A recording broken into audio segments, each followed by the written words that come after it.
السلام علیکم دوستو۔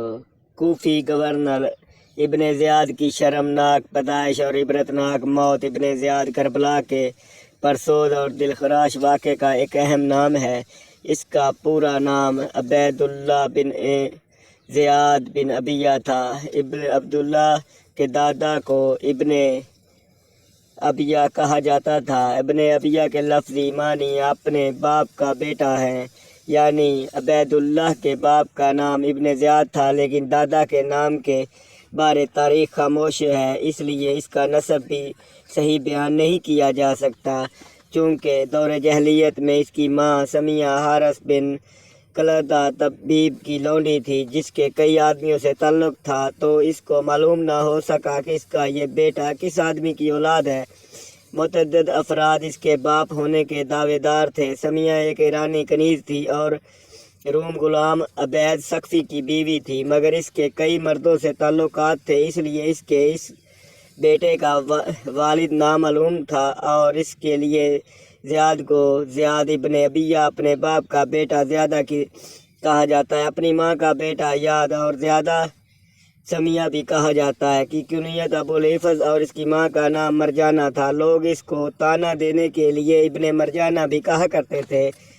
تاریخ کامل ابن اسیر حواد عبید اللہ ابن زیاد ایک بے رحم، بے باک اور سخت مزاج انسان تھا۔ زیاد کے مرنے کے بعد اس کے بیٹے عبید اللہ ابن زیاد کو خراساں کا والی مقرر کیا گیا، جہاں پر اس کا سیاسی دور عروج پر پہنچا۔ ایران کے شمال مشرق علاقے میں فتوحات میں اس کا اہم کردار تھا۔ اس نے بخارا میں فتح حاصل کی، جبکہ 57 ہجری میں عبداللہ ابن زیاد کو بصرہ کا والی مقرر کر دیا گیا۔ 58 ہجری میں بصرہ میں ہونے والی بغاوتوں کا عبید اللہ ابن زیاد نے خاتمہ کر دیا اور بہت سے خوارج کو قتل کیا۔ سن 60 ہجری میں جب حضرت مسلم بن عقیل نواسہ رسول صلی اللہ علیہ وآلہ وسلم کے سفیر بن کر کوفہ گئے، تو یزید نے عبید اللہ ابن زیاد کی بغاوتوں کو کچلنے کی مہارت دیکھ کر اسے بصرہ کے ساتھ ساتھ کوفہ کا والی بھی مقرر کر دیا۔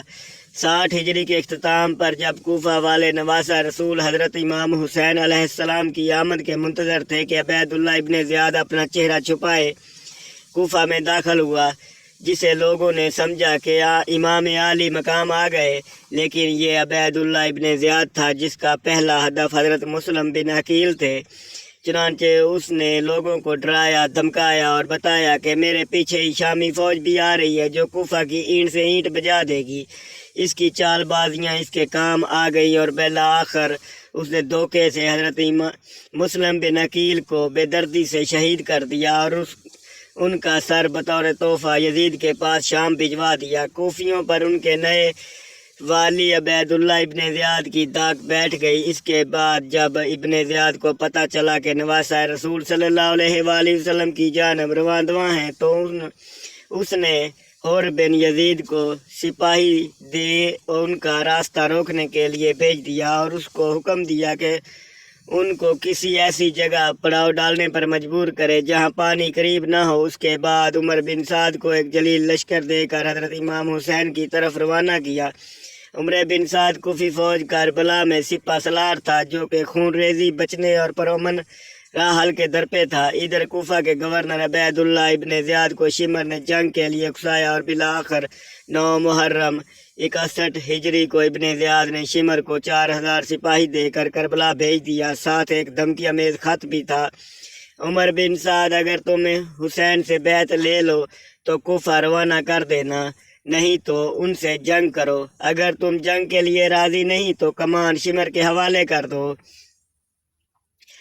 چنانچہ عبید اللہ ابن زیاد کے حکم کے مطابق کربلا کا پرسود واقعہ وقوع پذیر ہوا اور خاندان اہل بیت کو قیدی بنا کر اور 72 سروں کو نیزے پر ڈال کر فوج کوفہ ابن زیاد کے دربار پہنچ گئی۔ اہل بیت پیغمبر کو اسیری کی حالت میں کوفہ لانا ایسے واقعات میں سے ہے جسے تاریخ و حدیث کی کتب میں ذکر کیا گیا ہے۔ ان واقعات میں سے عبید اللہ کی حضرت زینب سے گفتگو اور آپ کے دیے جانے والے جوابات بھی تاریخی اور دوسرے منافع بھی مذکر ہیں۔ حضرت زینب اور عبید اللہ کی باہمی گفتگو دربار میں موجود حاضرین پر نہایت اثر انداز ہوئی۔ اس کے بعد دربار ابن زیاد میں ایک دل چیر دینے والا واقعہ رونما ہوا، جس میں بدبخت ابن زیاد نے نواسہ رسول صلی اللہ علیہ وآلہ وسلم ہم شکل پیغمبر دانتوں پر چھڑی ماری۔ اللہ اکبر۔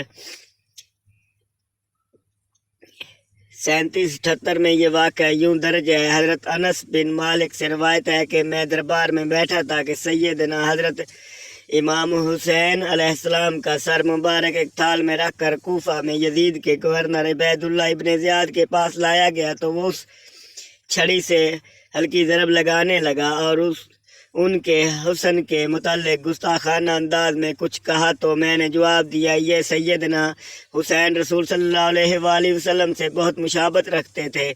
ایک اور روایت کے مطابق وہاں ایک اور صحابی حضرت زید بن ارقم بھی موجود تھے کہ جب ابن زیاد نے حضرت امام حسین کے ناک میں چھڑی چڑھائی اور آپ کے مبارک لبوں اور دانتوں پر ضرب ماری تو حضرت زید بن ارقم رونے لگے اور کہنے لگے، اس کو چھڑی کو ان ہونٹوں سے اٹھا لو، خدا کی قسم میں نے کئی مرتبہ ان ہونٹوں پر رسول اللہ صلی اللہ علیہ وآلہ وسلم کو بوسہ دیتے ہوئے دیکھا ہے۔ ابن زیاد یہ سن کر حضرت زید بن ارقم پر چلایا اور کہنے لگا کہ بوڑھے، تمہاری عقل زائل ہے، نکل جاؤ دربار سے ورنہ میں تمہاری گردن اڑا دوں گا۔ چنانچہ واقعہ کربلا کے بعد یزید کی حکومت تک عبید اللہ ابن زیاد بصرہ وار کوفہ کا گورنر رہا۔ 3 سال بعد جب یزید کی موت ہوئی تو عبید اللہ ابن زیاد نے بصرہ اور کوفیوں سے مطالبہ کیا کہ جب تک یزید کے جانشین کا فیصلہ نہ ہو جائے تم لوگ میری بیعت کر لو۔ بصرہ کے لوگوں نے بیعت کر لی لیکن کوفہ والوں نے تب بیعت نہ کی۔ پھر ابن زیاد مروان کی لوگوں سے بیعت لینے کی غرض سے دمشق کی مہم پر روانہ ہوا۔ وہاں پر ابن زیاد نے مروانیوں کی سربراہی کرتے ہوئے صاف بن قیس کو شکست دی۔ چنانچہ مروان کی حکومت قائم ہوئی تو ابن زیاد دمشق میں ہی رہا۔ مروان کی حکومت میں ہی سلیمان بن سرد خزائی نے توابین قائم کیا جو کہ کوفہ کے توبہ کرنے والوں پر مشتمل تھے، جو نواسہ رسول صلی اللہ علیہ وآلہ وسلم امام حسین کی شہادت کا بدلہ لینا چاہتے تھے۔ مروان نے ابن زیاد کو ہی توابین کے مقابلے کے لیے بھیجا۔ 65 قمری میں مروان کی موت واقع ہو گئی لیکن ابن زیاد نے پیش قدمی جاری رکھی اور عین الوردہ کے مقام پر توابین کو شکست دی۔ اس کے بعد ابن زیاد جزیرہ کے شہروں کو تحت فرمان لانے میں مشغول رہا۔ پھر اس نے مختار عاملین کے تابع موصل پر حملہ کیا، مختار کے طرفدار تقریران نشینی اختیار کی اور مختار بن سقفی کو اس حملے سے آگاہ کیا۔ مختار نے اپنے سپاہ بھیجی جس میں ابن زیاد مالون کی بھیجی ہوئی فوج کو شکست سے دوچار کیا۔ مختار سقفی وہ شخص تھے جنہوں نے قسم کھائی تھی کہ جب تک واقعہ کربلا میں ملوث سب گناہ گاروں کو موت کے گھاٹ نہ اتاروں گا تب تک چین سے نہیں بیٹھوں گا۔ چنانچہ مختار سقفی کے لشکر کی کامیابی کے بعد ابن زیاد نے بدلہ لینے کے لیے ان پر حملہ کیا، جبکہ اس بار مختار سقفی نے ابن زیاد کے مقابلے کے لیے ابراہیم بن مالک اشتر کو بھیجا۔ چنانچہ دریائے خاضر کے ساحل کے نزدیک موصل سے 5 فرق کے فاصلے پر عراقیوں اور شامیوں کی بہت بڑی جنگ ہوئی، جس میں محرم 67 ہجری کو ابن زیاد نے شکست کھائی، جہاں پر ابن زیاد کا قتل ہوا۔ عبید اللہ ابن زیاد اور ان کے ساتھیوں کے سر تن سے جدا کر کے مختار سقفی کے پاس بھیجے گئے، جن کو عبرت حاصل کرنے کے لیے ایک مسجد میں قطار میں رکھا گیا۔ اب یہاں ابن زیاد کے سر کے ساتھ ایک نہایت غیر معمولی واقعہ پیش آتا ہے، جس کو سن کر آج بھی دشمنان اہل بیت کانپ اٹھتے ہیں۔ حضرت عمار بن عمیر تابعی بیان کرتے ہیں کہ جب مختار سقفی کی فوج کی جانب سے جنگ کے بعد یزید کے عراقی گورنر عبید اللہ ابن زیاد اور اس کے ساتھیوں کے سر کاٹ کر لائے گئے تو ان سروں کو ایک قطار میں مسجد میں لوگوں کی عبرت کے لیے رکھ دیا گیا۔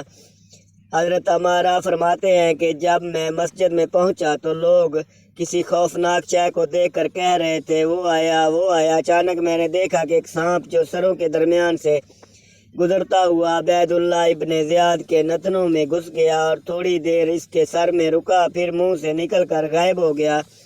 کچھ دیر بعد دوبارہ شور برپا ہوا، وہ آیا وہ آیا۔ حضرت عمارہ تابعی فرماتے ہیں کہ اس طرح اس سانپ نے 2 یا 3 بار یہ عمل دہرایا۔